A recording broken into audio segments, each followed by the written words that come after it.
Hi, my name is Lachanda Garrison, and I have been a teacher and educator with the Department of Defense Education Activity for over 15 years. Thank you so much for joining me here today. I am excited to share about the power of storytelling in the mathematics classroom. Many of the topics that I will be talking about today are not traditionally associated with teaching, let alone in the mathematics classroom. I invite you along on this journey with me. I also invite you to take this time to think outside of the box. Also, I ask that during this session that we simultaneously reflect on how these topics can relate to both teachers in our schools as well as the students that we teach. As I bring my whole authentic self, I invite you to do the same. Let's get started. So, let's take a moment and reflect on the teaching and learning of mathematics during the height of COVID-19. I invite you to take a moment and put a 1 in the chat if you taught in 2020, 2021, and or 2022.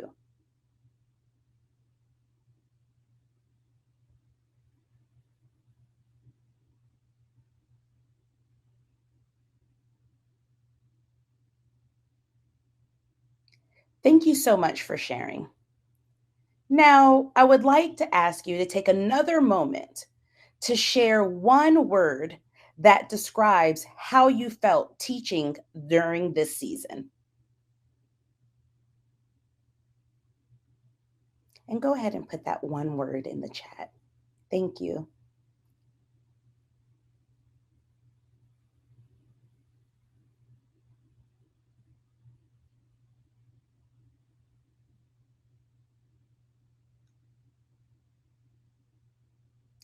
The power of looking back gives us an opportunity to reflect, learn, and hopefully not make some of the same mistakes that we've made before. As you read the responses of your colleagues, just reflect on, did you feel some of those same things? Were your experiences different? And all of the things that you felt, even if it was different than someone else, is okay.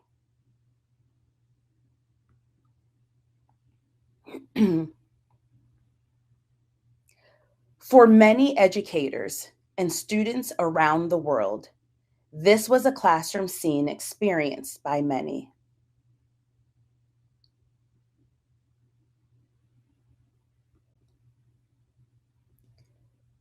According to Botnager and many, they shared that in the face of sickness and personal loss among families, grief, anxiety, and depression became far too prevalent during the last 2 years of the pandemic.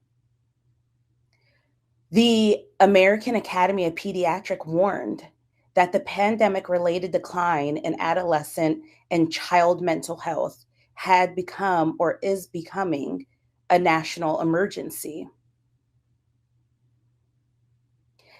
As of the date of this research, 140,000 children in our country lost a primary or secondary caregiver, with youth of color disproportionately impacted.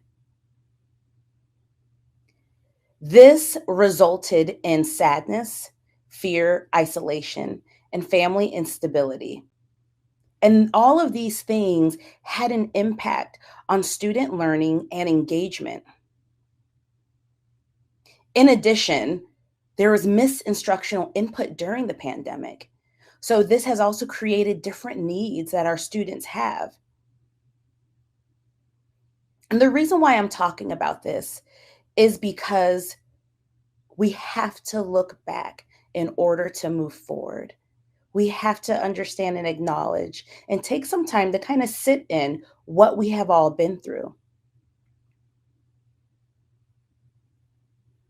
Take a moment and read this quote.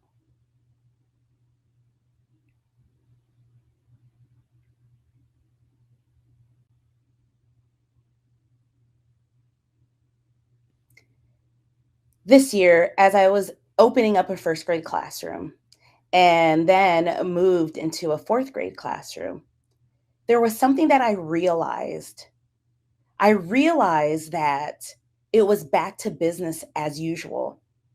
And it kind of felt like what we had gone through, what myself, my colleagues, my students had gone through was forgotten. However, there were ramifications, then there were impacts in that. I often think about my students and how I greeted them at the door, and most of them needed a hug every single day. How I couldn't even get started with the content areas until we addressed all of the social and emotional concerns that were a burden for them and for myself. I want to take this time to think about and to acknowledge and just reflect that we have all been through something. Some of it has different levels of trauma for each different people groups, but we all went through something. And I feel like this could be part of the problem contributing to us not hitting the mark academically because we had to teach a bit differently, because teachers and students had different needs going through and coming out of the pandemic. So it's time to reimagine mathematics teaching and learning. I believe that this can be done first by acknowledging what our teachers and our students experienced. Second, acknowledging their needs in the classroom has changed and how we want both teachers and students to thrive in the mathematics classroom. And third, acknowledging that we need to create math learning environments where students see themselves as welcomed and valuable members of the mathematics community. We need to remind students that mathematics tells their story too. The next three ideas will be a start of us allowing us to embody these three acknowledgments: our teacher and student experiences, our teacher and student needs that have been changing, and our students as integral members of the mathematics community, as both storytellers and story listeners. But first, let's continue on this path of thinking about design thinking as we are planning and reimagining mathematics. Taking a design thinking lens requires us to radically reimagine what mathematics could look like. But it also incorporates radical empathy. To make such a change as redesigning, reimagining, and redefining mathematics, we have to think radically.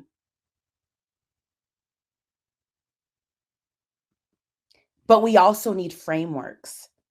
We need frameworks and processes that can help ground us as we take on this charge of reimagining mathematics.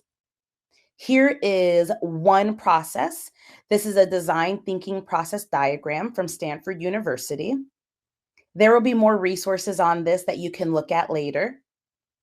But I love this process, and I've been using this myself as I'm along this journey of learning and growing and changing.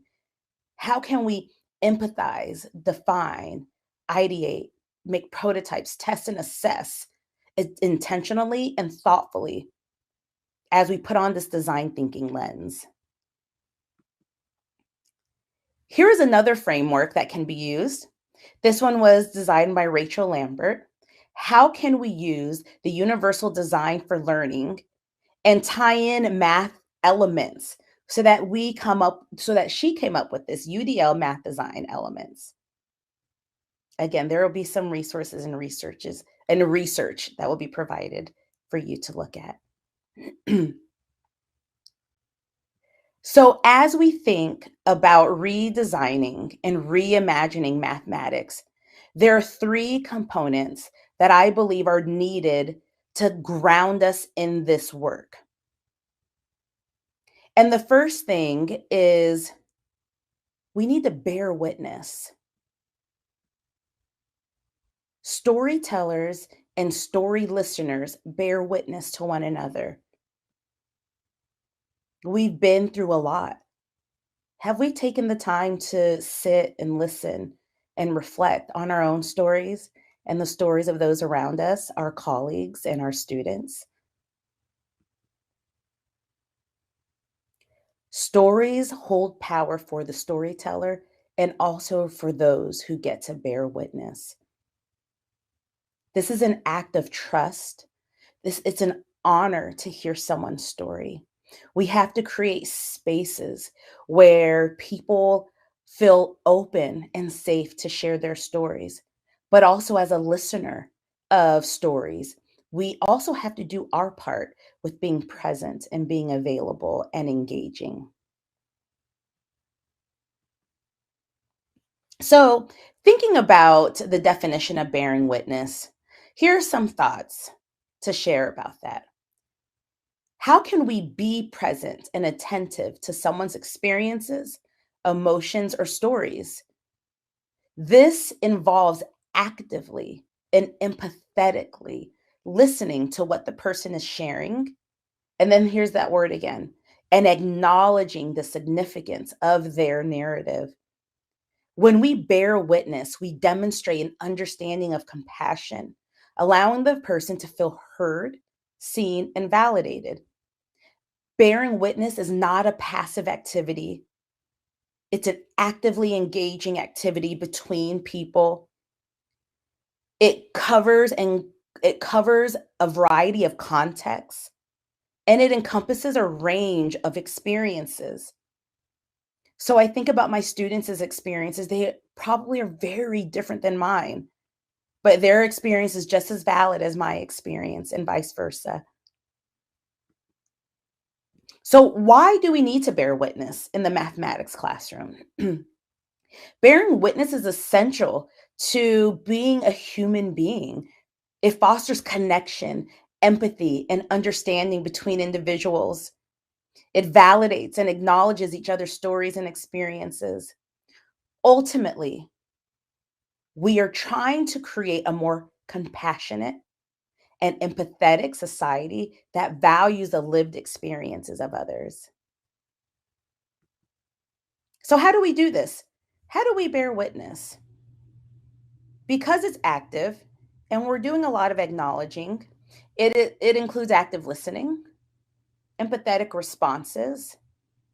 We have to create a space where we can bear witness, asking more open ended questions, avoiding comparisons and judgments, and being patient and compassionate. These are just a few of the ways that we can bear witness to one another.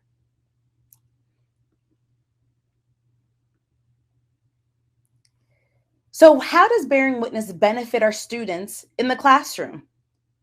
It can increase engagement, emotional support, enhance self esteem.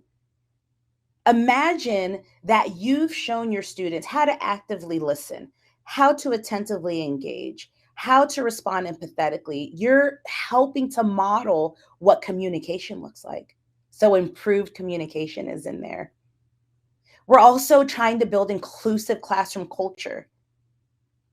Students benefit from feeling like they're a part of the community. Also, emotional regulation is pretty huge.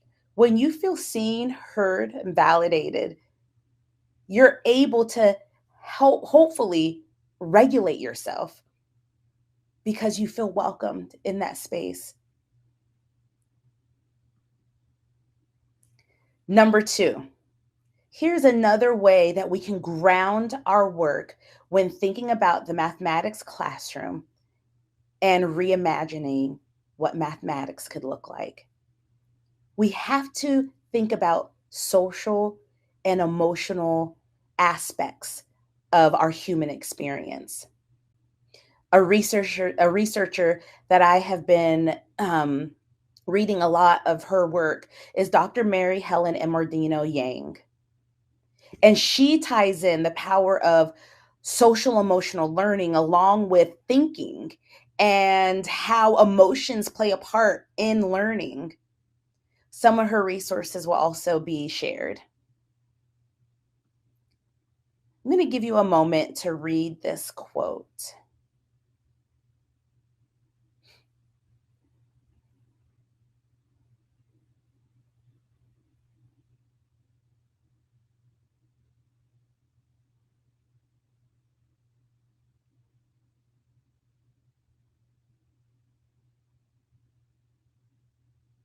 In the chat, I invite you to share a word or a phrase from this quote that resonates with you.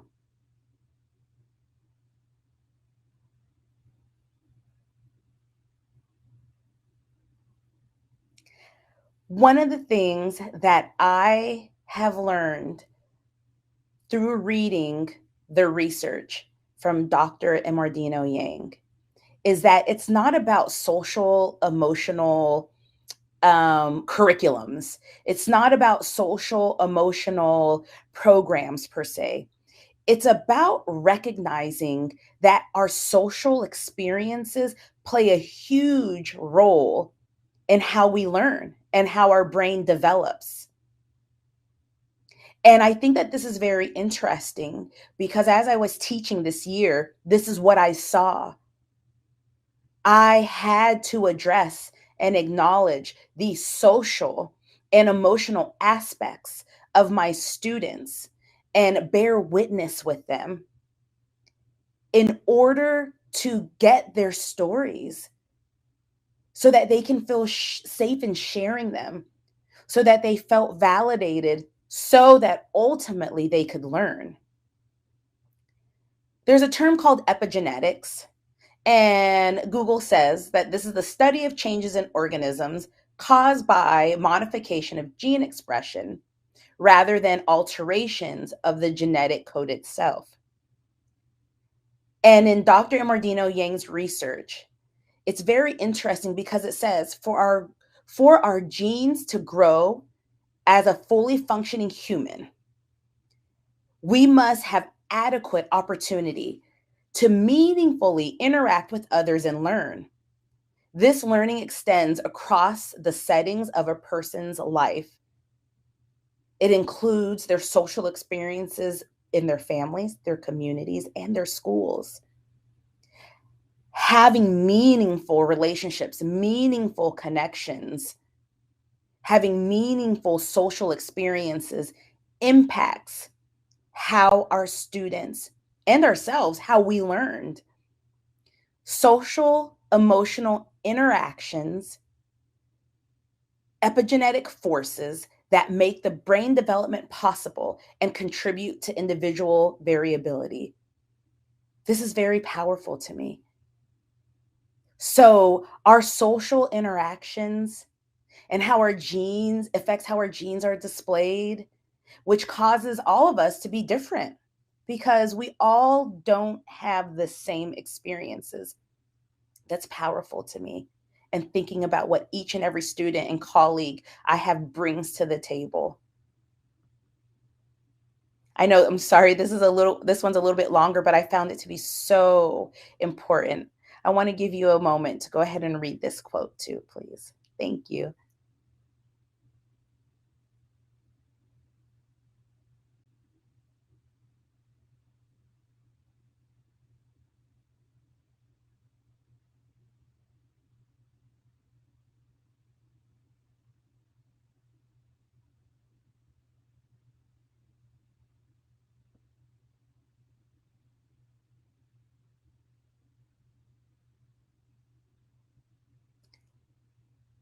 So this is another quote from the research of Botnager and Mary, and they did research on what teachers had to do to teach during the season of COVID-19.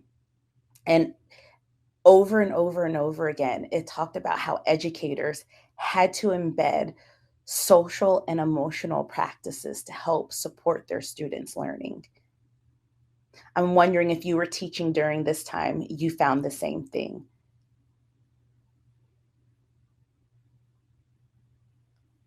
The third and last idea that I would like for us to ground ourselves as we think about how we can redefine mathematics so that we can share the stories of our students and that they feel safe sharing their students.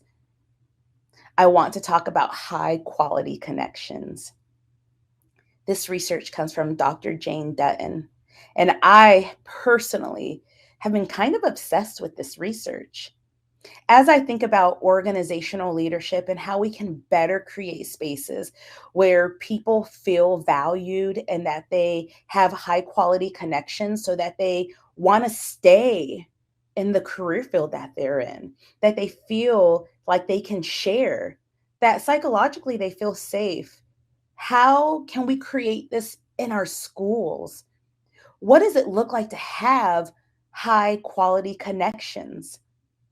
Some of the qualities of high quality connections include trust, being present, engaged, active listening, appreciation, having supportive networks, respectful of diversity, meaningful interactions, vulnerability, and respected boundaries.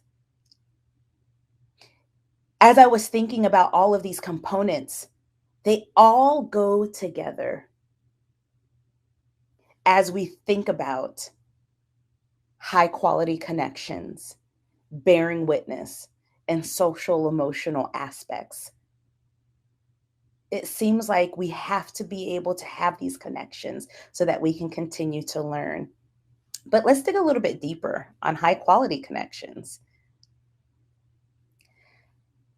To me, high quality connections means intentionally fostering and considering the environment that we're creating for our students. It also means how do we listen and how do we engage? And that's for all the other three components. How are we actively incorporating those three ideas? How are we actively noticing and observing the environment, our listening, and our engagement? And how are we intentionally reflecting on these things? So let's delve a little bit deeper into these three ideas. When building high quality connections, we must consider the environment. And to me, there's one word that encompasses how we can start building high quality connections. And that means creating a space where people feel welcome. I remember a student this year, and she was really struggling with mathematics. And she just said, Miss Garrison, I'm not good at it. I just don't feel like mathematics is for me. She didn't like that she made mistakes. She didn't like that she stumbled and that she struggled compared to the other students. And I have to be honest with you, I am a professional mistake maker.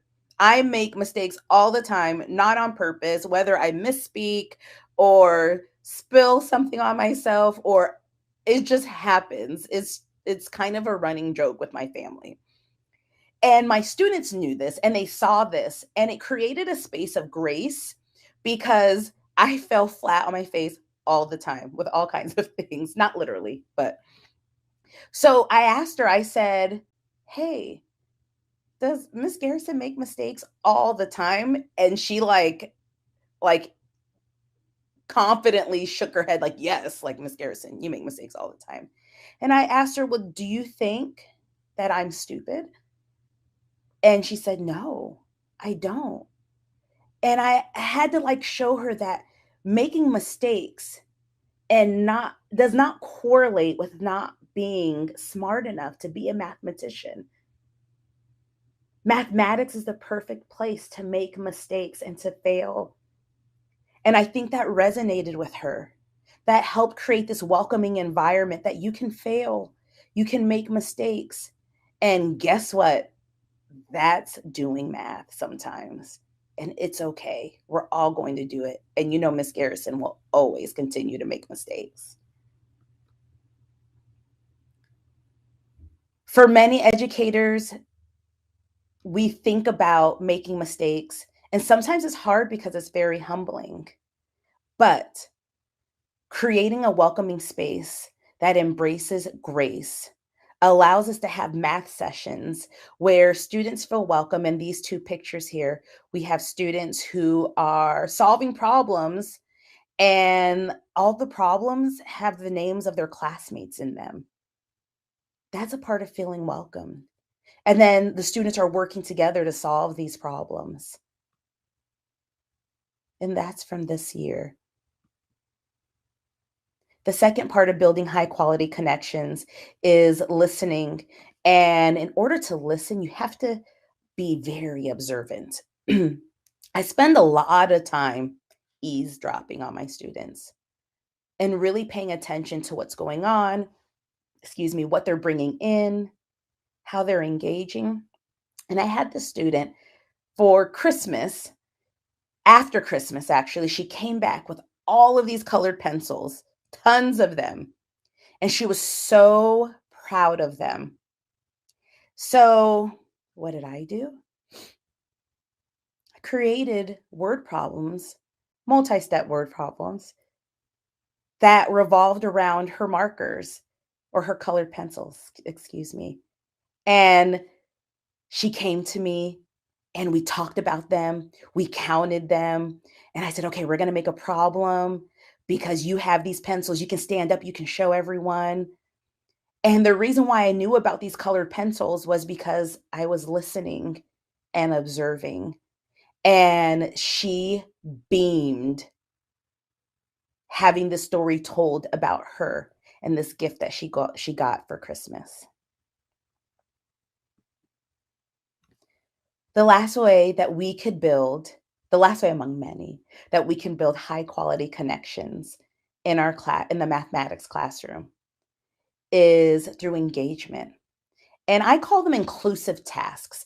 Can we create tasks that are inclusive of our students and their stories once this space has been created where they feel safe, where they're excited to share, they feel respected, and they feel like honored members of the mathematics community? We can, most definitely.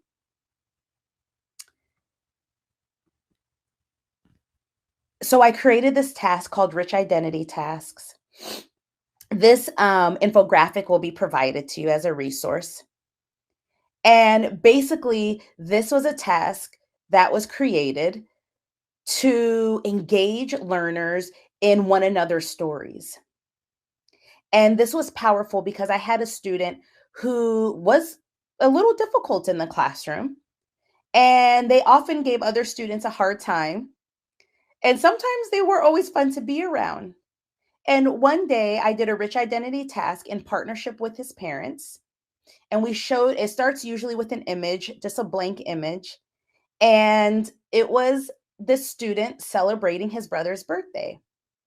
And what was so interesting was that students, his classmates, saw, oh, wow, this student has people who love and care about him. Wow, they celebrate birthdays like I do. And he was humanized and he was treated differently because we got to see a glimpse of his story. And this is another way that we can build high quality connections, not just from teacher to student, but also student to teacher and students to students and teachers to teachers.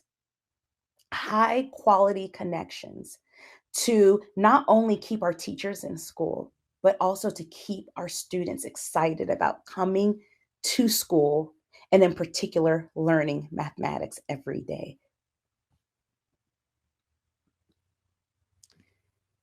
So, to sum all of this up, being a witness in the mathematics classroom is about both the storyteller and the story listener. It's about both the student and the teacher. How can we, as leaders in mathematics, radically reimagine a mathematics classroom that thoughtfully, intentionally, reflectively, and actively bears witness, honors social emotional well-being, and initiates high quality connections to capture narratives that dignifies the stories of all, allowing mathematics to tell the tale genuinely, authentically, and truthfully? How can we do that? I'm hoping that this is just a start on how we can reimagine mathematics. Thank you. Hi, good afternoon. I am so delighted and excited to be here with you today. I am speaking to you from Washington, D.C., and I hope wherever you're at that you're doing well and that you were able to glean something from that session. I would like to ask you all, what are your thoughts about bearing witness in the mathematics classroom? I would love to hear what you have to say, if that's something that maybe you have thought about before. A lot of times, whenever I'm presenting, I'm usually thinking about what I'm going through in that moment and what matters and how I engage with people. So I would love to hear your thoughts. And I'm also going to check to see what we're doing here, what we have here in the chat. Vanessa, you are very welcome. It looks like Mary had sent a link here in the chat box, and Mary shares our Wisconsin standards added an additional shift in our standards that helps tell a better story. Our new first shift is identity. This is a perfect way to make the shift intentional in standards work. Thank you so much, Mary, for sharing that. I would love to hear more. And I think you've shared something about Wisconsin and what they're doing about this new shift. And I think starting with students' identities are very important. She also shares, yes, this was a beautiful, beautiful way to center students in their ways of knowing, being heard, and valued. I agree with you, Mary. I think that we have a lot to learn from our students. One of my favorite sayings about being a teacher in the classroom is, if you allow your students, let them change you. And they can change you, sometimes break you, but they can change you for the better, especially when we take time to hear their stories. Okay, Jess Tilly has in here. I love that you share with your students that you're a professional mistake maker. I think telling our own stories to students and lifting up their stories can make a massive difference. I agree with you, Jess. I think that it often shows, especially when we're being vulnerable. Of course, we have to be appropriate, but allowing our students to see that we go through things too is very important as we're engaging and asking them to take risks. Um, this year has been, the last couple months actually has been a big year or a big time for learning for me. And it's really forcing me to reflect on what we're asking our students to learn, especially in the mathematics classroom. And being a learner and learning things for the first time is very challenging. I'm learning a lot of things right now for the first time, and it's scary. You feel very vulnerable. Oftentimes, you're worried if you're doing the right thing or even the wrong thing. How can we use our students' or incorporate and utilize our students' stories to help ease that process of learning new things? What do you all think about that? Yes, I agree, Mary. Building trust is huge. Um, as you're responding to that question about how we can help students continue to learn, I'd like to know how y'all build trust with your own students. What are your strategies for doing that? I would love for us to share those. Thank you, Deborah. She said accommodating and assimilating is accepted on the students' level and then on the teacher's level as well. Thank you all for your interaction in the chat.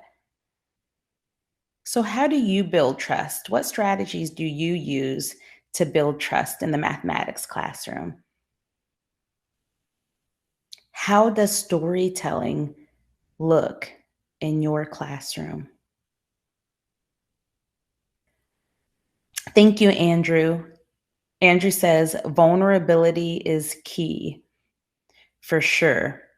So is moving away from either or binary thinking. We have to hold space for the other. That's beautiful, Andrew. Thank you so much for sharing that.